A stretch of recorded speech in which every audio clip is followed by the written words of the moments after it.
We are seeing when it starts here. Oh, there we go. Gosh, I'm pretty. Okay.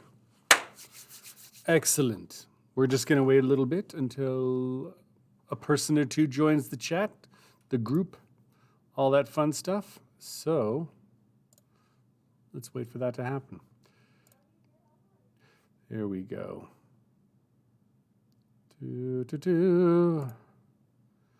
Past the point of no return, the final threshold.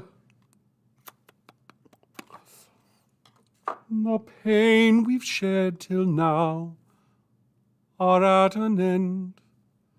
So do you spend your days with me, or do you send him to his grave? Why make her lie to you to save me? I find that interesting because Raoul just assumes that she is going to make the choice to save his life. Maybe she's like, you know what? You kill him, I'll leave. But she doesn't do that. Still, Raoul is kind of selfish and presumptuous. So how is everyone's week going? It is time to talk about Act 3. Act 3, the finale, the end, the denouement, etc., etc.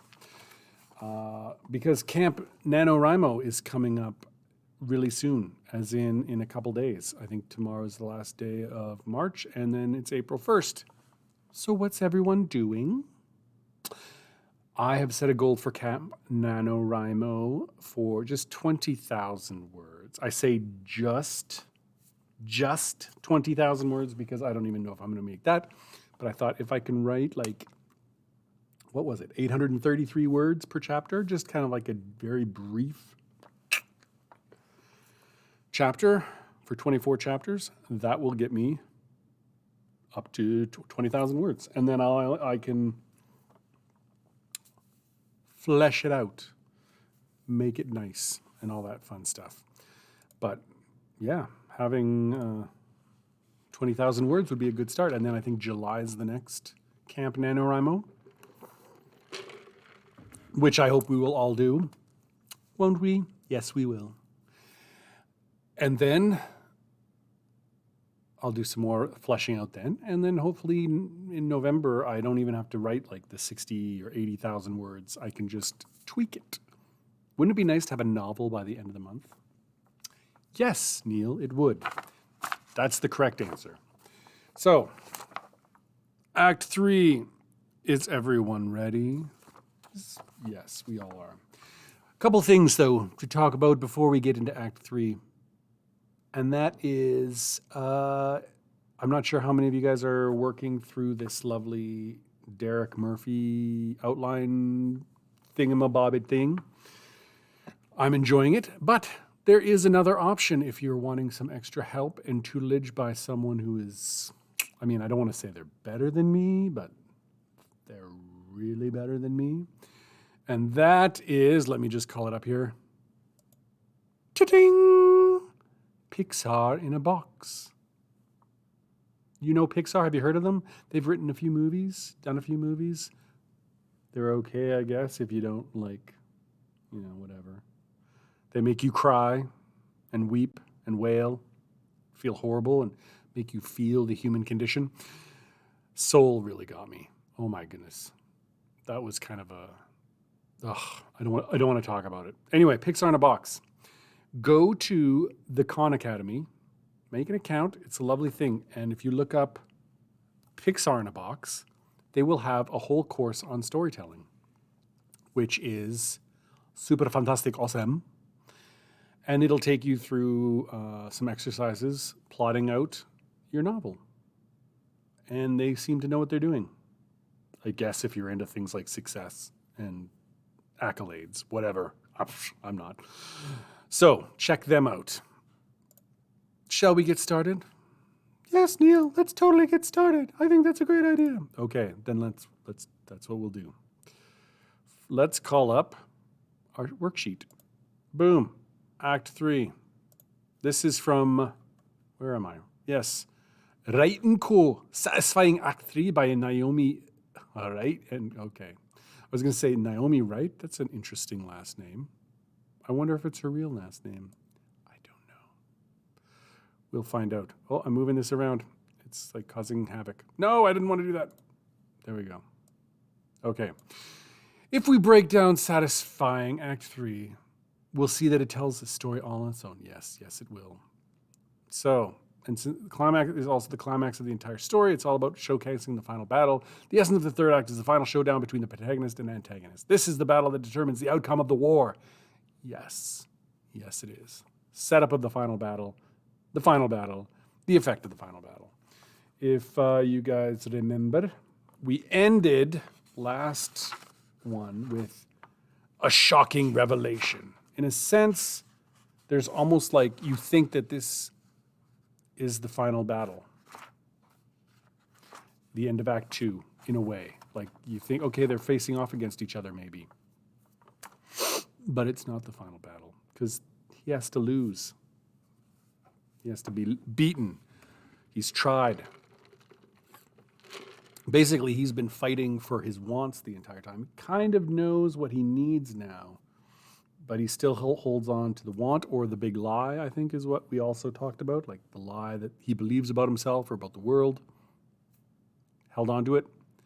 Didn't quite, even though he's aware of the truth or his real need, then he can't let it go and he loses his battle because he's still clinging to that lie. So that's, he loses. And Act 3, he's kind of accepted. Finally, I know what I need to do. I know what's held me back all these years. Blah, blah, blah. I never turned and asked for help. I was too much of a loner. Or whatever. So anyway, that's where we ended Act 2.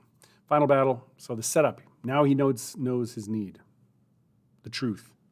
So now he's got to head for the final battle armed with that. Then there'll be the final battle. Yeah. I'm talking too much. So the setup. Don't confuse setup with preparation. The protagonist can prepare for the final battle but it doesn't have to play out that way. So he doesn't have to get allies or supplies or plan his moves. It could be whatever. Final battle. In your screenplay, a question was hopefully raised by the end of Act 1. Will the boy get the girl? Will the brothers save the family ranch? Will the girl catch the serial killer? The answer to all of these are probably yes. If it's a horrible movie and wants to make you cry, the answer is no. And the boy will not get the girl. The brothers will not save the family ranch. And the girl will probably get killed by the serial killer. Or she'll turn out to be the serial killer. Or she'll die of cancer. All of those things are bad.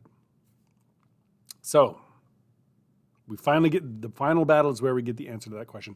This is, I think, a big struggling point of mine, is I'm trying to figure out the truth, the need, the want, that ties everything together. It's the thread that kind of makes everything make sense. And I've had like a vague sense of it. I've tried writing it out, but it doesn't feel right, what I've said. Like I think in earlier videos, I talked about he's hated his mind. He's trusted in the strength of his body. And I kind of like that, but that's physical. That is like a tangible want. He wants to be strong. I think there has to be a much deeper emotional thread that ties everything through. So, maybe think about that. Is your want or need a physical thing or is it emotional? Like, going back to will the boy get the girl? That's like a physical thing, but is there something, will he get the love he maybe doesn't feel he deserves or he really wants? Yeah. Will the brothers save the family ranch? It's a physical thing, but will they finally feel like they measure up to their dad who died of cancer And that's what caused this whole ranch to maybe go into foreclosure and stuff. And oh my goodness, he'd be so disappointed in us. But it's like, no, we did the right thing. He'd be proud of us. Yeah. And the effect of the final battle. Once the final battle is played out, we see and fully understand the effects this climax has had on their lives. So that's like, what is the new, in the beginning, what is the protagonist's world like? What's their daily life like? Their job, the world. And now, after the final battle, what is their new normal? I like doing these things, by the way. What is his new normal? So, yeah. I think like in video games, you win the game, and if it's a really good narrative game, Naughty Dog, I'm talking to you, then usually there's like, the post-game cutscenes that show this new normal, like, oh, he's got the treasure. Nathan Drake has done this and done that, and now he's closer than ever to this person, and will he ever... Yeah, you get the idea. What's the new world like? So... False execution and new final battle. I haven't read all of this, by the way, so we're going to do this together. The two most common patterns I've noticed for these two sequences are prep and execution of final battle, or false execution. What is a false execution? Excuse me, Wright & Co. What is this?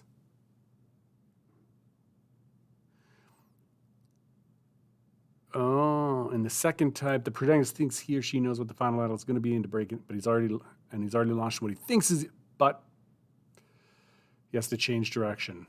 Like, okay, I guess you could. Is that a false execution? I don't know.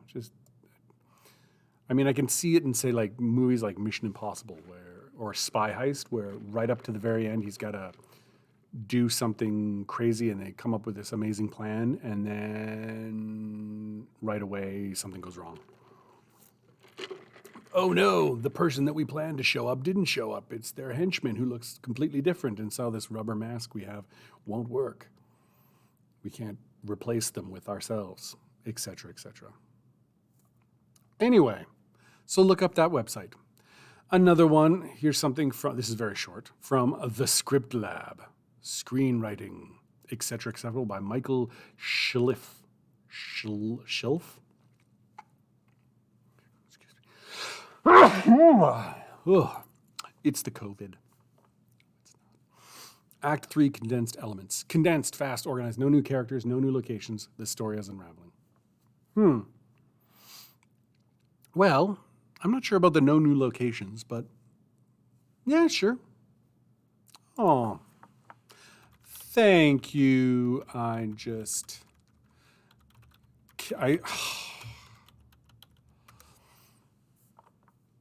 It's hard to type your name. I just kicked the wall. I want to space everything out and capitalize. Just letting you know. Back to this. Condensed, no new locations. I don't know. I do not know. I'm thinking like Lord of the Rings, Mount Doom. That's kind of at the end. They're at the gates of Mordor. I guess they've been there before. Sam and Frodo. Sorry, I make a lot of movie references, but I think that's just easier for me. Let's see. Twist. The final twist is a surprising, explainable, and motivated change in direction of the action. I guess if you want to do a twist. I don't really want to do a twist. I'm not saying that, what is his name? M. Night Shyamalan did anything, but he kind of ruined the twist for me. Oh, and look, Repined. Well, hello, Repined. How are you this fine, fine day? I only have it's weird. I don't understand this because it says one person's watching and another thing says 3 people are watching. I have no idea who to believe. It's like the internet lies. It lies to you. Whatever. Next, it'll tell me that the earth isn't flat. Character arc. This is another essential element, apparently. Oh, wait, we didn't do final culmination. Up to this point, our hero has been tested, has tried everything he could, and there's only one way left. He finally has to let go of completely of the the falsehood that he believes, or his want. He can't try those things. He's finally got to commit to his need and the truth, and yay, hero. Woo! Character arc, main character's in a new situation with new tension and must have opportunities and see if there's a change. There should be. There will be in my book. Physical and emotional and mental. Not sexual, but whatever. And obligatory scene. Oh yeah, well that's basically what happens after. That's what we were talking about. Well, where is it? The effects of the final battle. Sorry, there. That's what we're talking about. That's what everyone's wanting to know. Does he get the girl? I'm going over this way. Yes, the answer is yes. And let's go down some more. And then the resolution. This is the end. Everything's complete. Audience sees the new status quo and what the future holds for the characters. Or you prep for a sequel, which is what I kind of want to do. Leave it open. Oh. It's my nephew. But I'm sorry. Oliver, you're dead to me now. Resolution. This is the end. Yes, we've talked about that. And then this is from nofilmschool.com. I like pictures. I'm a visual person. And this is kind of a checklist that they had for the different acts. And I thought I'd just include this for us. First act, where are we? When are we? Who are we? The theme, suspense, what's happening? I don't know. And then act 2, the goal, the time lock, the B story, digging deeper, the hurdles, all those things. But we're in act 3. So it starts with the lowest point. He's been defeated somehow. And he just things could not be any worse. I fought and the villain beat my butt. And now he's making out with the girl I love. And I think he just killed my puppy. So lowest point. Coping with loss. Oh no. How could this happen? Usually, this is where allies come in. Where the other characters, supporting cast, as it were, that you set up in Act 1 and Act 2. This is where they come and give some wisdom or some aid or lemonade. I don't know. But this is where they help cope with the loss, teach them a lesson, encourage them, whatever. And then he's like, yeah, I know what I have to do now. I have to, I don't know. I can't. I got to shut down that brothel. Maybe you don't want to. I don't know. And then they go with and holding on to the truth, whatever that may be. They go forward, knowing now what he needs or she needs. And they go, and this is where they win it all back. And the final scene, yay, there's a heart with lots of little stickly things out of it. So yeah, that's what we've got, peoples. Thoughts? Does anyone want to comment? Anyone? Bueller? I'm guessing no, and that's okay. I still love you all. Yeah, some of you more than others. But I'm not going to go into details. This is horrible. It's delicious. Okay, so let's just talk about the Derek Murphy thing. This is the start of Act 3, before we do any writing, which we'll start writing in 10 minutes or so, for however long it takes us to nail this thing down. And then you have one day to sort of revamp, go back over it. So anyway, Act 3, second plot point. That's the act break. The plan failed, the secret weapon backfired, the hero's team was slaughtered, or they lost their one advantage. And the evil plan succeeded. The worst has happened. The antagonist has won. Anyway, bad things, basically. That's the second plot point. And it continues on the back. so you can write some more. So, I guess technically this is the first part. So Act 2 ends with the defeat. And sort of that plot point is lowest of the low. I'm doomed. I have lost. Oh my goodness. I am dying of COVID. There we go. 19. So this would be the 19th chapter. Giving up. Lead loses confidence. The forces are too great. What they want is unattainable. Oh, yes. That's why you need to give up the want. So, yeah. That's the first chapter of Act 3. If you're doing this particular 24 act or chapter structure. Don't feel like you need to. Then the next part is Pep Talk. See? Oh, wait. There. Pep Talk. Encouragement from ally. Vulnerable share. This is where they sit down and share their emotions. Like, oh, man. I was trying too hard to win her love. I changed who I was to what I thought that she would like, and she still rejected me. Now I see that the girl I love has been my best friend the entire time, and she's everything I need and want, and blah, blah, blah. I need to go get her. She's mad at me. I need to win her affection. You know what I'm saying. Boom. Seizing the sword. So this is the deliberate choice to continue, even if slim chances of success.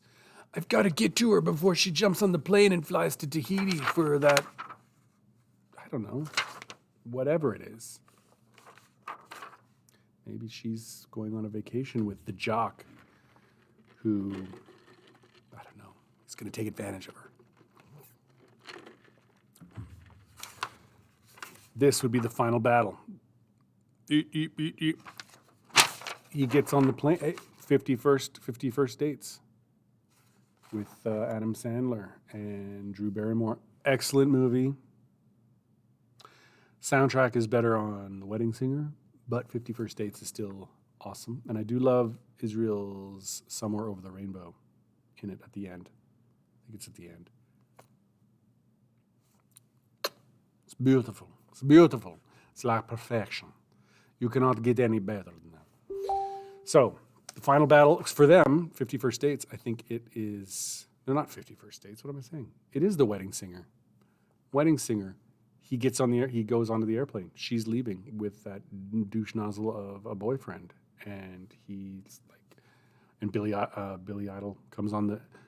Hello, we got someone in first class who's written a song to the lady in, economy class, and since we let our passengers do pretty much whatever they want, he's here to sing a song. My British accent's horrible. So he does. He sings. She like. And then he comes out to the curtain, and she melts, and he's won. That's the final battle. He's not actually beating up anybody, but he's doing it. Then, triumph. Oh, wait, what? Maybe it's not. Because this next one is ultimate defeat. Did he defeat? No, he didn't. So maybe I need to restudy some of these things. And then the next one, unexpected victory. Secret weapon or ability, deep resolve, new understanding, unlikely ally. Billy Idol, maybe?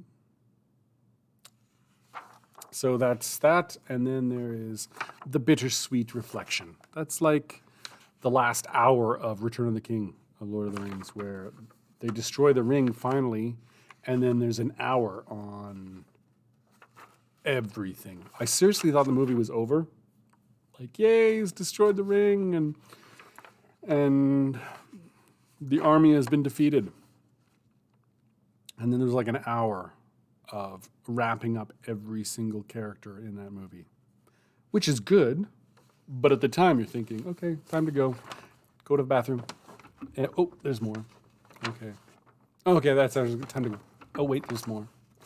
And it takes forever. So that's bittersweet. And then, just to that's, bittersweet reflection. Then he goes on to like optional stuff. If you want to flesh it out, rebirth. Oh, well. Which I guess you could say is in Lord of the Rings as well, when I'll wrap up the storylines, but then they're back in the Shire, and it seems smaller. They're not the like, woohoo, we're the party elves or hobbits. No, they're kind of sitting there, somber, drinking, and Sam goes and asks Rosie out, and the next thing you know, married, little kids. And then there's another optional one. Death of self. Not literal death. From ambition to service. Death of former self. So that person is gone. That selfish person, that person who is only interested in working 20 hours a day at the firm and taking down those behemoth corporations to make money. Now it's about the little guy. I'm giving up my lucrative 7-figure law practice so I can open a free law office doing pro bono work for environmentalists. Anyway. And then there's like just a little list here back. Characters. Oh, now it's all.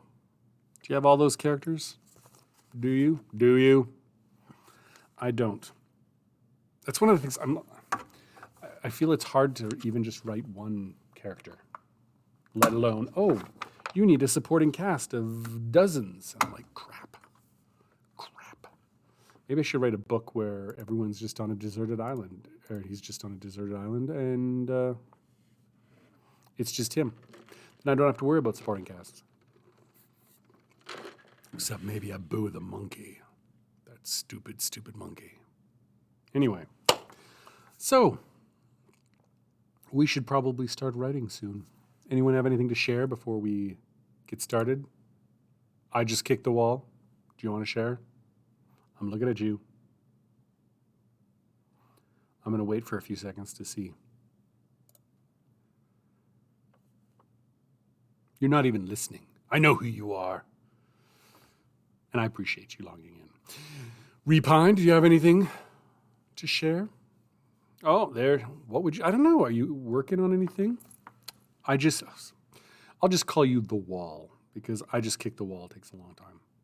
The wall. Do you have anything you want to share? Books or like a story you're writing? Poetry? A painting, perhaps? Ooh, that's delicious.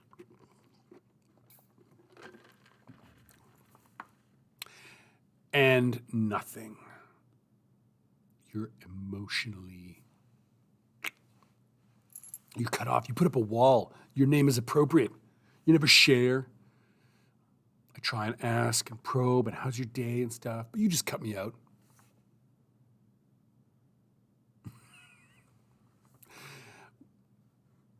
Oh, that's right. I just finished writing the end of my D&D campaign, so that's something. Yes, it is. D&D campaigns, I think that'd be intimidating because it's not just a story, it's also like you have to figure out treasure and character and mobs. You don't want to have something that's too powerful for your group. What? Just because I called you like cut off emotionally and dead inside? Whatever.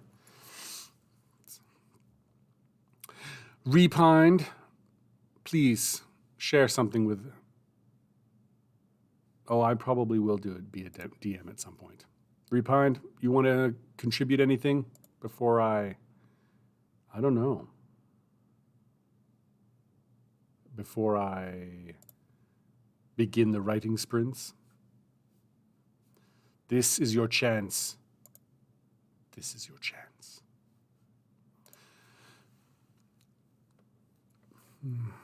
Being a DM is terrifying. I don't know. I really don't know. Maybe one day. But it'll have to be a very simple adventure. where I can stroke thusly. Okay, well, it's 7:30. So it is time, 30 minutes is up. It is time for the writing portion. So, Act 3, we are starting at the, what are we starting at? The end of Act 2. So, this is the Dark Night of the Soil. Gardening joke. Dark Night of the Soul. So we're going to start there. Giving up. What's happening? This is where, this is why I think being a pantser did not work for me, is because as I would write, and I'd get near the end, and then I'd think of something, and that would change everything that came before it. I'm like, oh, now I have to rewrite 50,000 words. Not that I ever got that far, but that's what I'm trying to say is. So I think this, plotting it out, very helpful. So, my guy giving up, I'll refresh your memory. My hero, Connor MacLeod of the Clan MacLeod, which is not because I would be sued if I called him that. He fights his way to the CEO's office of BioWare to defeat them and shut things down before the computer is before the computer to activate the Wi-Fi for their implants is activated, and thus allowing the company to control anyone at any time. They don't have to go and hook up manually. No siree. So, Wi-Fi has been activated. They failed.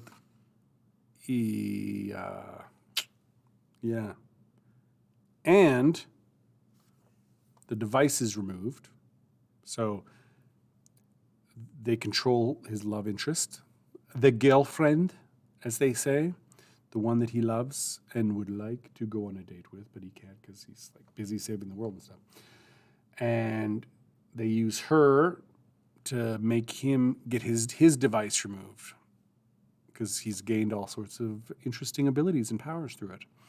So the device is removed, thus,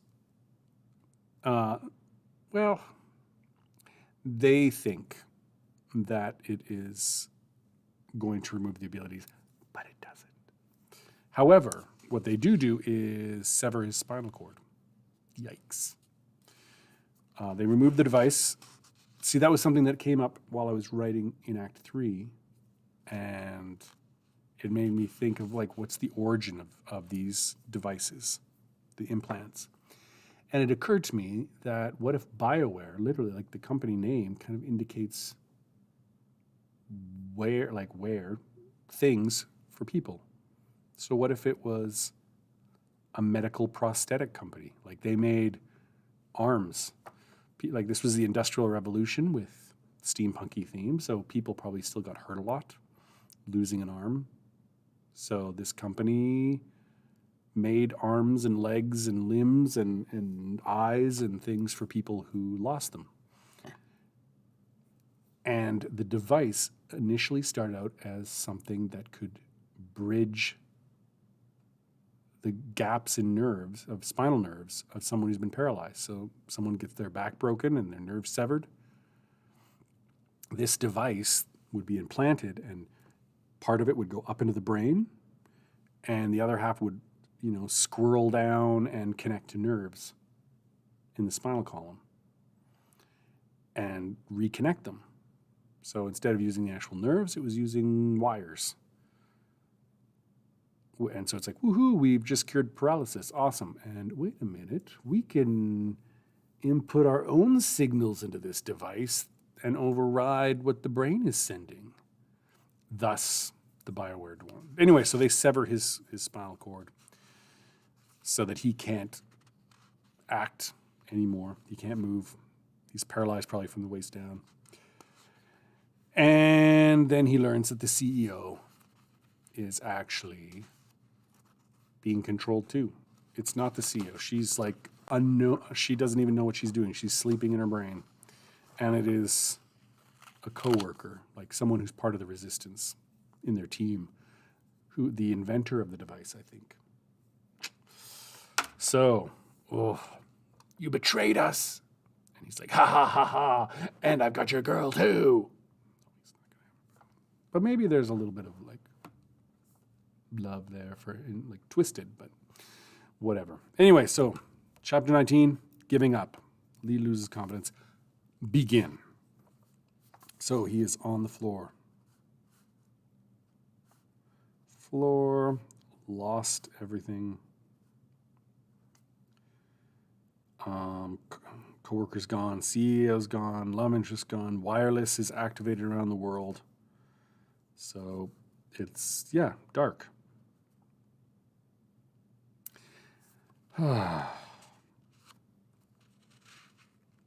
This is, yeah. What is the need?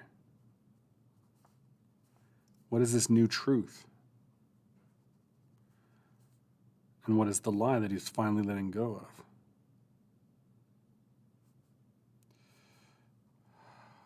This is like, I think this is a very important emotional scene. And because I can't answer these questions easily, I have some more work to do. Thoughts? Feelings? Okay then. I gotta work on this. So,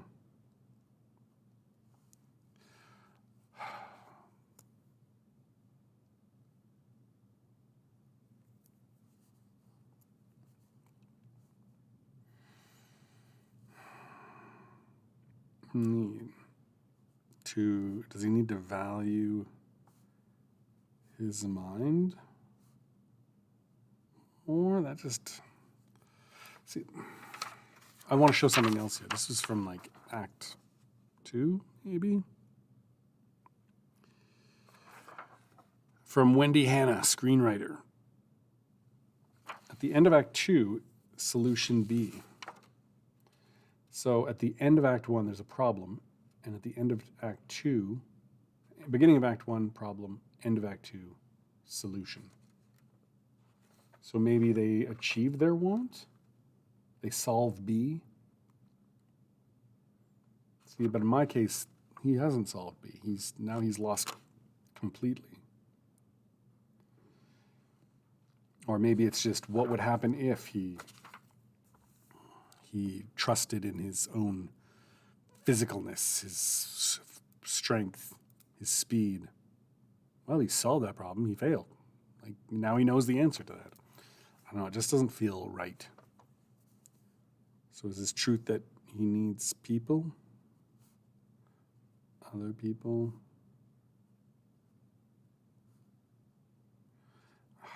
Neither of this sounds good, which is why I'm not ready for Camp NaNoWriMo next month.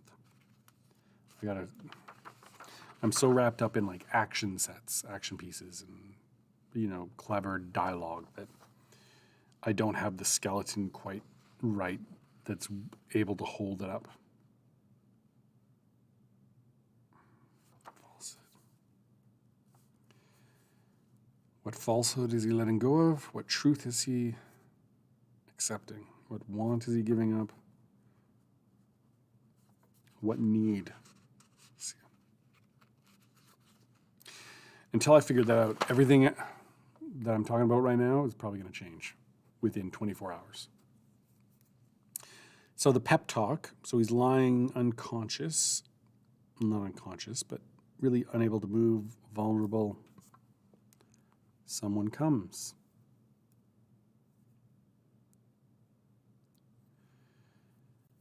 I want it to be a message from, well, I think I was calling his love interest Makiko. What do you think of the name, Makiko? So, yes. Encouragement from ally, vulnerable share, inclusion, what's at stake choice. So,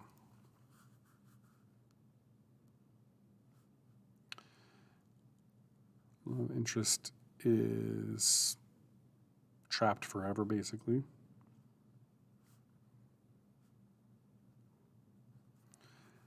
No one can stop villain, or can they? So he's got to receive information. I don't know if this is going to be an ally or if it's a message from Makiko that she left for him. She knew that he would probably take control of her soon, and she wanted to leave a message for him. Possibly.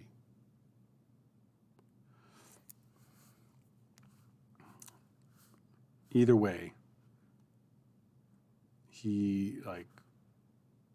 everyone is at stake, not just everyone's freedom.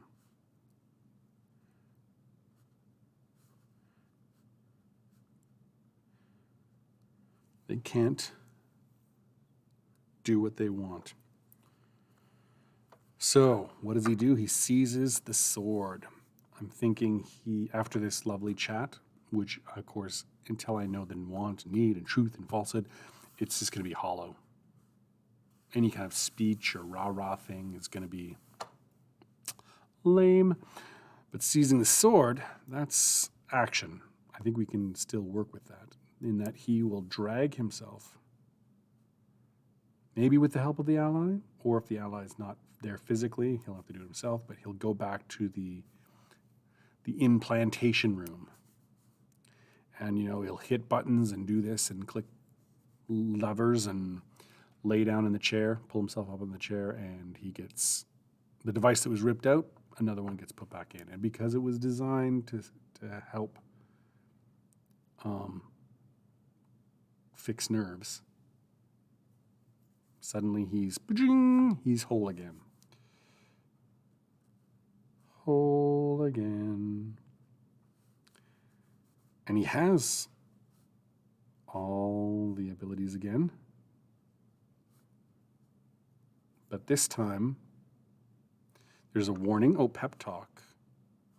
Oh, maybe in Seizing the Sword. This is where, but things might not work. Like, this device is Wi-Fi capable. So villain could control you, even possibly with your brain injury. So because he's an epileptic and he's had seizures and things like that, the device didn't work very well on him. So he's got a new device in. The damage that he's had in his brain over the years and the scar tissue or the connections, that might keep him safe, or it might not. And there's no way to know. You go and try and save her, and he just flicks a switch, and you are controlled. So, where is the villain going? And that's a good question. Where would a villain go after you think they've won? Does he have other work to do? If turning on the computer or the device that activated the Wi-Fi signal, the the wireless system across the city of London, if that was the main goal, then it's not would he go back to his lair? Or is there other things that he has to do? Okay, now that has been activated,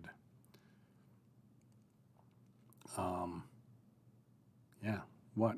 Is there something he needs to protect? See, until you know the truth and the falsehood and things like that, it just is. This is all hollow for me. So I hope you guys are plodding along. Okay. This is the final battle. He goes to fight. He tracks down the villain. The villain might be at their lair. They might be at the big broadcasting center to oversee whatever, even though it's already been active. And he goes, and there are other assassins there, other people who are connected just like him, and he fights. He fights to get to the villain and Makiko. And because he's a good fighter, he keeps beating them, but the villain is trying to activate his controls. And so every once in a while, Connor will freeze or stop or punch himself, or, he will stop and, maybe get a punch or two on him before he can sort of break free. And as he gets closer and closer, the signal probably gets stronger and stronger. And finally, just as he's about to kill the villain, because I don't think he wants to kill the assassins, even though they're trying to kill him. They are just being controlled. So I think he knocks them unconscious because he's a nice guy. And that's what you do with people. You don't try and kill him. You just knock him unconscious. Maybe break some teeth. Then, let me just go back here. Hey, Commander Root. How are you this fine day? See, periodically checking in on who's joined us. Because for some reason, I have no idea why OBS is not telling me very much. So, Commander Root, welcome to the chat. If you have anything you'd like to add to this conversation about Act 3, please feel free to do so. Because honestly, I'm sure you have gems of brilliance to share. Because I just steal my stuff. And it seems it's doing okay. Anyway, so Ultimate Defeat. This would be chapter 22 of 24, if you're doing the 24 thing. He reaches the villain. He finally gets fully controlled.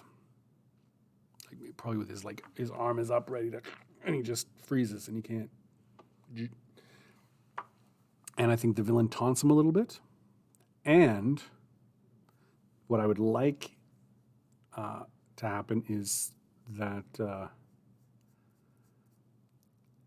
before the villain will approach him, like out of cautiousness, he wants to test that he really is under control.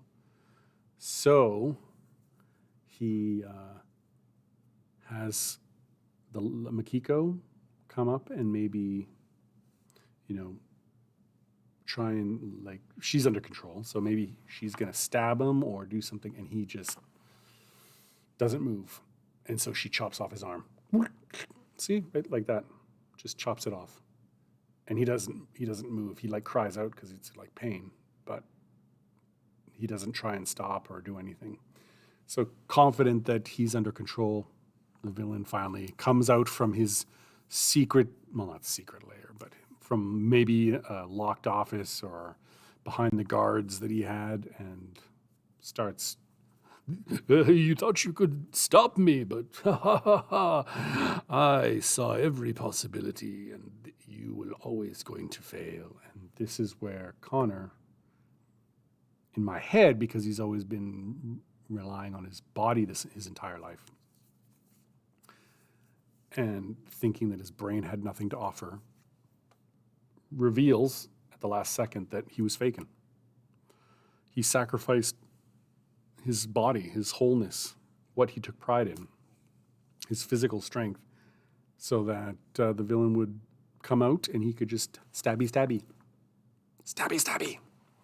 and kill the villain. And huzzah!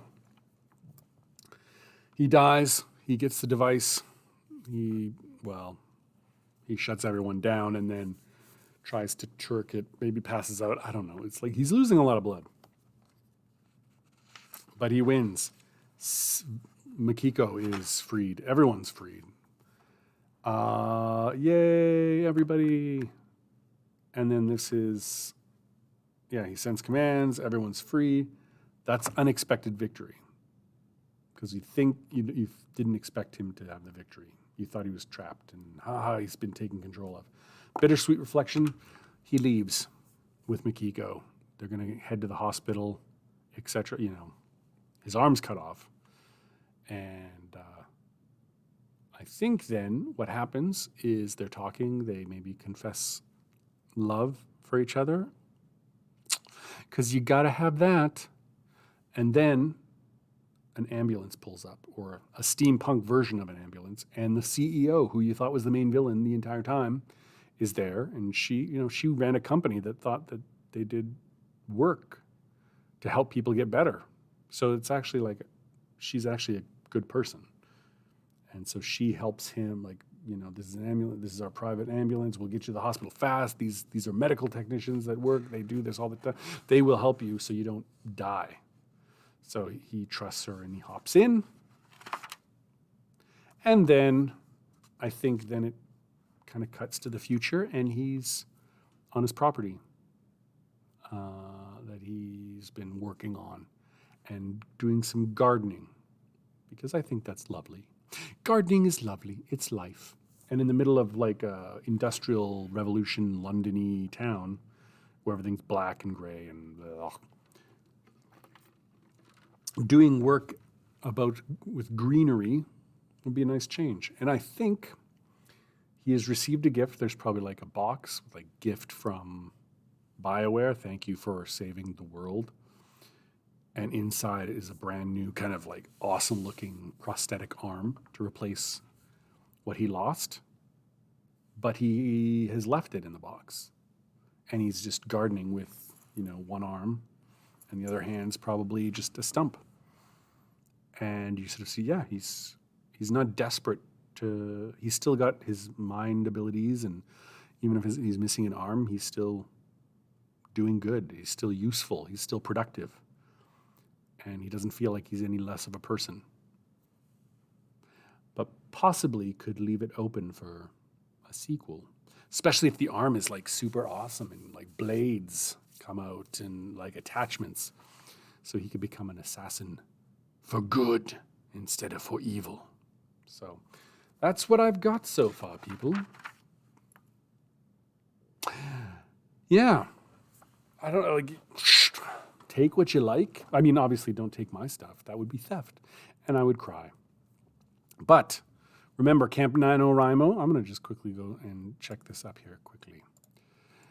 Pardon me as I do this. Camp NaNoWriMo 2021. And ta-da! Yep, April 21st. Let's see. Maybe I can bring this up. Let's see if I can bring this up here. Let me see if I can do it. When I was in Sherbert Town. Let's do browser. Not browser from Mario, but yeah, sure. Boom. Can you guys see that? That is Camp NaNoWriMo. I'm going to move that around. You can't really see it, but there's my name right there. Baron Almeric. So if you guys are feeling all awesome and kind, that's where you can go and add me as a friend, because April 1st is 2 days away. And let's just go to another page here. Nope. There we go. This is the Khan Academy. Can you see it? Probably not. Let's see, can I make this smaller? Boom. And let's make this bigger on the screen. I'm having lots of fun with this, guys. I'm sorry if it's not very well planned. But whatever. I don't care. I don't care what you think. I do kind of. This is the Khan Academy, and this is where you will find storytelling Pixar in a box. And it's awesome. So I highly recommend all sorts of lessons here, a lot of videos, introduction to storytelling, your unique perspective, activity 1, activities. You could do this in, if you started tonight, you might be able to finish a good portion of it before April 1st. That's storytellers, characters, warm-up, external, this is, wants versus needs. This is what I should be going. You know what? I'm going to do this. I'm going to go back, log into my account, and do that. And then story structure. All the beats, the themes, Act 1, Act 2, Act 3. And then that's where you go. Isn't that amazing, people? It is amazing. So I think we'll probably end it there, unless there's someone else who has something that wants to be said. Let me go back. And there is not. There is no. Oh. Idelra? I'm sorry if I'm pronouncing your name wrong. Regardless, welcome. We're just kind of wrapping things up. So I don't know if there's anything you want to add or ask. Now is the time. Now is the time to do so. I am here at your command. And we can hash out story problems. Mine is obviously want versus need. False belief versus true belief. Like the big important ones that hold everything together. So that's what I'm working on. And I've got today and tomorrow to do it. And then April 1st, I got to, actually, should I be streaming for a little bit every day to encourage people and myself? I feel like I should. You know what? I think I will. I think that the weekdays, maybe not Saturday, Sunday, but maybe Monday to Friday, I am going to try and stream for an hour every day. And you guys can join me for that. And I'll just probably put a clock up on the up there somewhere maybe, and show what I'm typing, and we'll go from there. Deal? Deal. We shook on it. You can't go back now. There's evidences. There's people. There's witnesses. So I will see you guys tomorrow. No, scratch that. Wait a minute. Wait a cotton picking minute. April 1st. Okay. So I'll see you Thursday. I don't know what time yet. I will let people know. 1 o'clock. No, not 1 o'clock. I'll figure it out. Regardless, I'll see you Thursday. But Friday, Good Friday, closed. Not going to do it. And Monday, Easter Monday, not going to do it either. We're closed. So Thursday, and then we'll start again on Tuesday, the 6th. So prepare yourself. Gird your loins, as they say. And I will see you Thursday. Ciao.